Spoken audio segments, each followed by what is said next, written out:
Keep trying. നമ്മളെ കൊണ്ട് പറ്റുന്ന രീതിയിൽ 5-6 ഇതിൽ ക്യാഷ് ഉണ്ടാക്കാൻ നോക്കുക. കാരണം ഈ ഫസ്റ്റത്തെ ഏജിന് 25 വരെ വേറെ കാര്യങ്ങളുണ്ട്.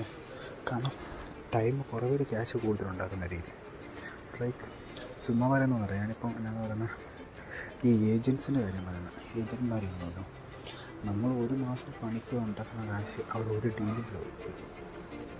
ബിക്കോസ് കോൾസ് മാത്രമാണ് അവർ ഒരു കസ്റ്റമറിന് ഇൻട്രൊഡ്യൂസ് ചെയ്ത് കൊടുക്കുക. സാധനം അവർ ജസ്റ്റ് മിഡിൽ നിൽക്കുന്നുള്ളൂ. അതേ രീതിയിലെ കാര്യങ്ങളാണ് ഞാൻ പറയുന്നത്. അല്ലാണ്ട് ഞാൻ നല്ല ഹാർഡ് വർക്ക് ചെയ്തിട്ട് എൻ്റെ വേർപ്പ് വീണിട്ട് ഞാൻ കാശ് ഉണ്ടാക്കുമെന്ന് പറഞ്ഞിട്ടുണ്ടല്ലോ. ഉണ്ടാക്കാൻ പറ്റും, പക്ഷെ അതിനൊരു ലിമിറ്റഡുണ്ട്. മാക്സിമം പോയി എന്തോരം ഉണ്ടാക്കാൻ പറ്റും അത് ചിന്തിക്കുക. കാരണം ചിലവർ പറയുന്നത് അത് കർമ്മ, അതൊന്നും വിശ്വസിക്കാൻ നിൽക്കരുത്. നല്ലത് മാത്രമേ ഉള്ളൂ.